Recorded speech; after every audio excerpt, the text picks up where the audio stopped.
24 Akbar Road, the headquarters of the oldest political party in India. It is from here that an Italian-born woman for 19 years presided over the fortunes of the 132-year-old Congress party.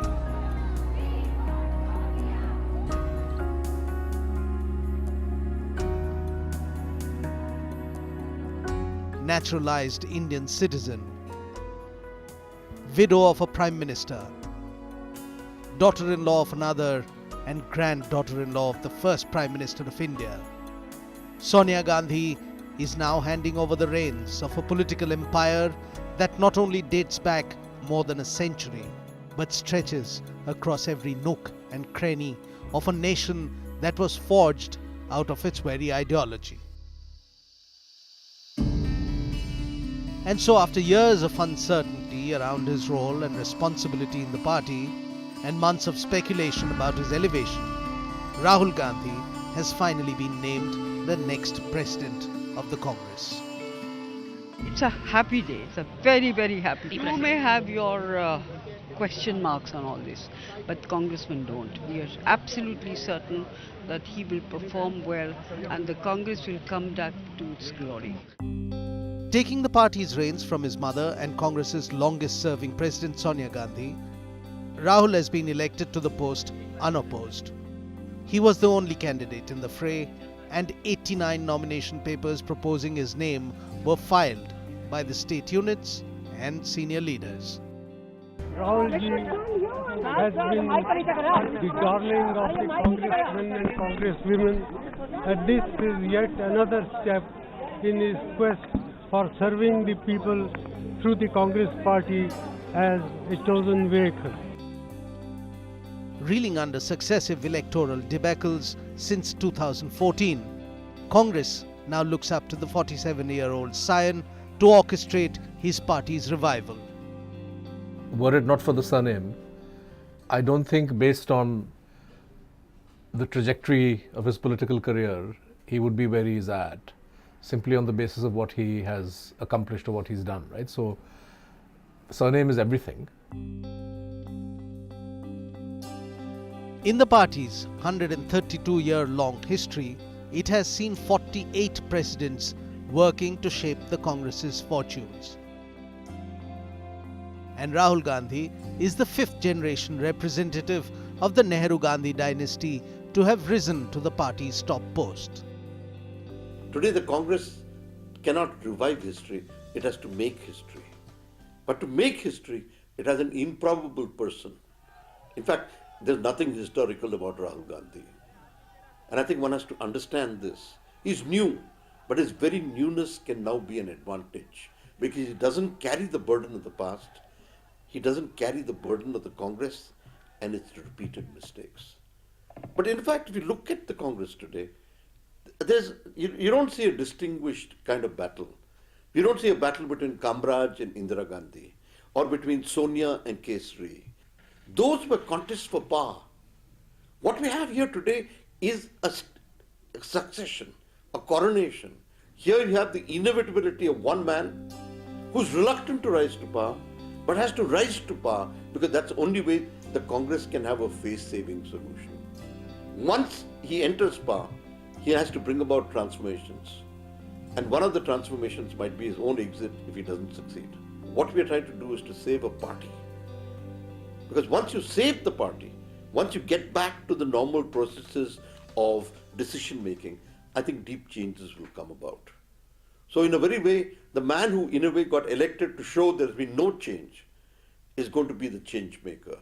And I think that's going to be the most poignant period of history. Very few journalists know him as a person. And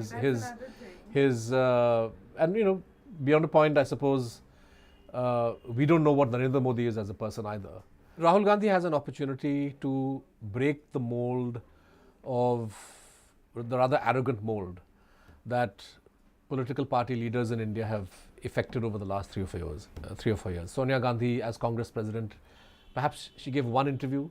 Narendra Modi has, as you say, a legendary dislike of the media. So I think that today, if there is curiosity about him, if there is interest in what kind of a person, as you say, what kind of a person is he, what does he stand for, what are his views on different things. Let him give interviews, let him address press conferences, let him show that politicians need to be accountable to people. Rahul Gandhi takes over the mantle from Sonia Gandhi, who was at the helm of party affairs for almost 2 decades. A man who actually, in a way, has inherited the Congress will now have to transform his inheritance, change it into something which is totally unrecognizable. If he does that, he'll make history. If he doesn't, he'll disappear into a kind of footnote. In 1998, when Sonia took over the reins as Congress's president, she too was a novice. But in all these years, her name has become synonymous with the party. Sonia Gandhi's transformation from playing Rajiv's wife to a reluctant politician and then to leading the party with political acumen has been nothing short of phenomenal. She has had a self-confessed distaste for politics. She fought like a tigress, in her own words, to try and dissuade her husband from joining politics, and then life turned a full circle. She had to succumb to the pressure from her party men and take the plunge. She didn't know the language. She was absolutely petrified of giving public speeches. It was a huge learning curve, and she had to really start from the scratch, and which she did. Looking at 19 years, she's covered, the amount of distance that Sonia Gandhi's covered, I've seen very few politicians do that. When Sonia Gandhi took over from Sitaram Kesri in April 1998, chaos and confusion reigned supreme. Leaders were leaving it in droves, and a fragmented Congress ruled in just 4 states: Madhya Pradesh, Orissa, Mizoram and Nagaland. A self-confessed, reluctant politician, Sonia's debut was far from spectacular. Within a year, there was rebellion in her party. Sharad Pawar, P.A. Sangma and Tariq Anwar raised the foreigner issue. She resigned as president but later took back her decision. The 3 dissenters were expelled from the party. In the elections that followed, the Congress was routed and ended up with its worst electoral performance till then. After 3 consecutive defeats in 1996, 1998 and 1999, Sonia was instrumental in bringing the party back to power in 2004. But the path to her political ascendancy was always marked by one key detriment: her foreign nationality. This is my home. This is my country. For all of my 48 years here, the RSS, BJP and other parties taunted me to shame me for my birth. I was born to proud and honest parents. I will never be ashamed of it. मेरा लक्ष्य प्रधानमंत्री का पद नहीं. In 2004, Sonia Gandhi decided not to be the Prime Minister. Instead, she let Dr. Manmohan Singh become the Prime Minister, while she remained head of the party. Country will be safe in Dr. Manmohan Singh's hands. The 2004 government was one of coalition, and it is to Sonia Gandhi's credit that in a time span of about 6 years, she managed to forge relationships and build bridges with parties which once were anti-Congress. She, in fact, surprised everybody by stitching together a coalition, the United Front, just before the Lok Sabha elections. She went to Mr. Sharad Pawar. She forgot her bitterness. She went to Sharad Pawar's house, didn't stand on ego, walked across to Ram Vilas Paswan's house, held umpteen meetings with Harkishan Singh, brought all the Deve Gowda, brought all these disparate elements together, and much to everybody's surprise, the United Front under her came to power in the UPA came to power in 2004, and then the rest is history. Crowning glory of a 19-year-old political career must be how she renunciated, turned down a chance to become the Prime Minister of India in 2004. It It was hers for the taking. It was there for the asking. The Congress Parliamentary Party had elected her. The UPA had elected her, had chosen her unanimously as its leader. Yet, she chose to turn it down. I don't know of another instance in India's political history where somebody has turned down Prime Ministership of India. In the 2009 general elections, when the UPA retained power, the Congress won 206 Lok Sabha seats, which was then the highest total by any party since 1991. In 2014, still under Sonia Gandhi's stewardship, the Congress suffered its worst election defeat. Of the 12 people who have led the 132-year-old Congress party after 1947, 4 belonged to the Gandhi-Nehru family. When Rahul Gandhi takes over officially on the 16th of December, he will be the 5th from his family. The Nehru-Gandhi clan, since independence, have been at the helm of Congress affairs for 38 years. Nehru for 3, Indira and Rajiv for 8 each, and Sonia Gandhi for a record 19 years. But the connection began long before 1947, when a middle-aged lawyer-cum-independence activist from Allahabad joined the Indian National Congress. Motilal Nehru presided over the Indian National Congress's Provincial Conference of 1907, but it wasn't until the massacre of Jallianwala Bagh that he and his son Jawaharlal jumped into politics full-time. Motilal presided as party president in 1919 and then again in 1928. In 1929, his son took over the reins when the clarion call for Purna Swaraj was sounded at the Lahore session of the party. Jawaharlal Nehru went on to helm the party in 3 spells, 1929-30, 1936-37, and then post-independence from 1951 till 1954, when he was the Prime Minister of India. When Jawaharlal Nehru's daughter Indira became the Congress president in the late 1950s, she was instrumental in dismissing the country's first communist government in Kerala. After the death of Prime Minister Lal Bahadur Shastri, then Congress President K. Kamaraj was instrumental in Indira being elected by the Congress Legislative Party to be the new Prime Minister. Tensions grew within the party, and in 1969, Indira was expelled by Congress President Morarji Desai, her main political opponent within the party. Indira managed to break away a majority of party members and formed a new faction around her, the New Congress Party, which went on to perform very well in the next round of elections. From days of Gungi Gudiya to the all-powerful Durga, Indira became one of the most influential presidents of the Congress Party, but she also became one of the most controversial. Many detractors point out that she destroyed the internal party democracy within the Congress and fostered a culture of nepotism, something that the party never fully recovered from. She was not averse to taking risks.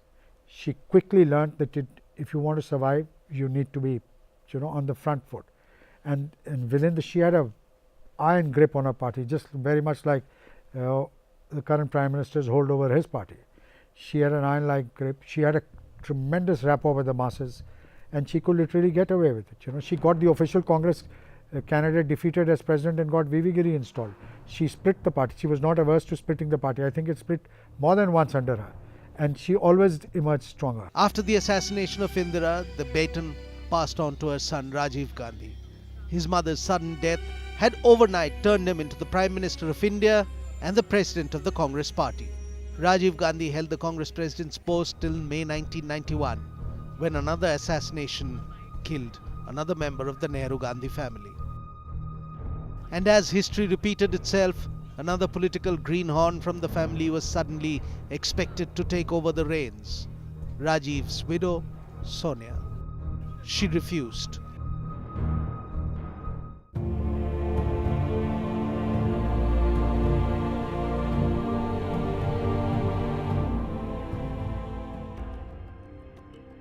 The Indian National Congress, when it was born, was meant to be a pressure outlet for native discontent.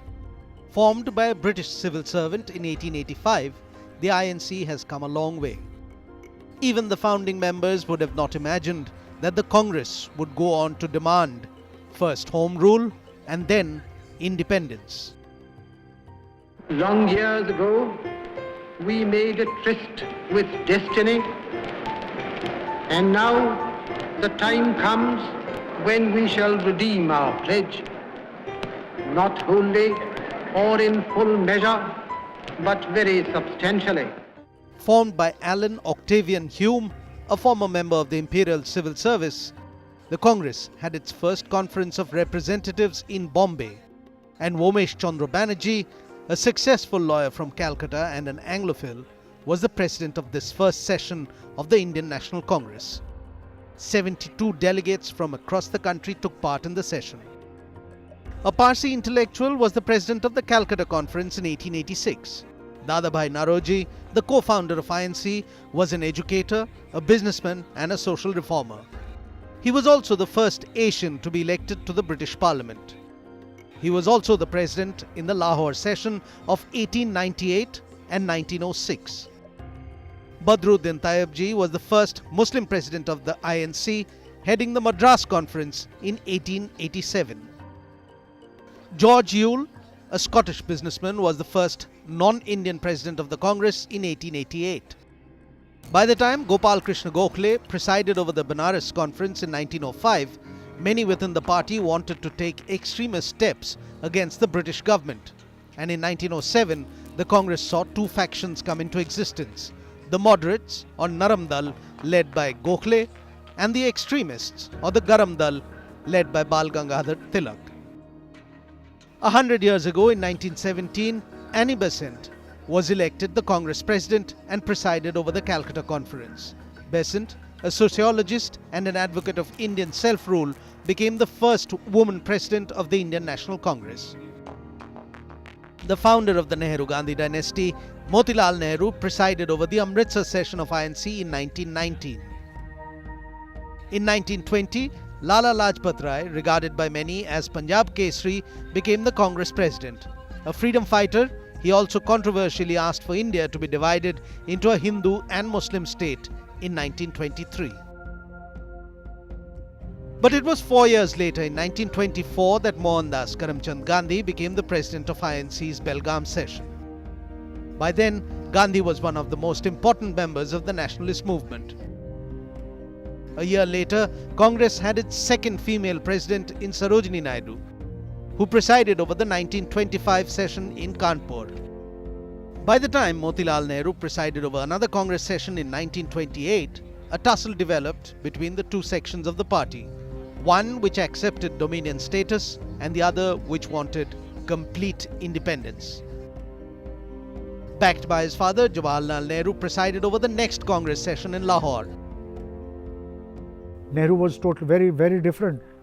You know, Nehru was a staunch secularist. He had a very scientific temper, very little patience for superstition, and maybe a lot of people believe that, you know, he was out of sync because he had the benefit of education. He had studied in England. He was a learned man. A lot of others were not in step with him, but Nehru was also a visionary. He knew that was the way forward, and that's why he stuck to his guns, and by sheer force of his personality, he propelled the country into a particular direction. The 1931 Karachi Congress session, led by Sardar Vallabhbhai Patel, endorsed the Gandhi-Irwin Pact. 1938 saw Subhash Chandra Bose as the president of the Haripura session of Congress. He was re-elected the president the next year, but had to resign. He was opposed to the pacifist movement led by M.K. Gandhi, and that caused a rift within the party. During the tumultuous period of transfer of power from Britain to India, J.B. Kriplani presided over the Meerut session of Indian National Congress.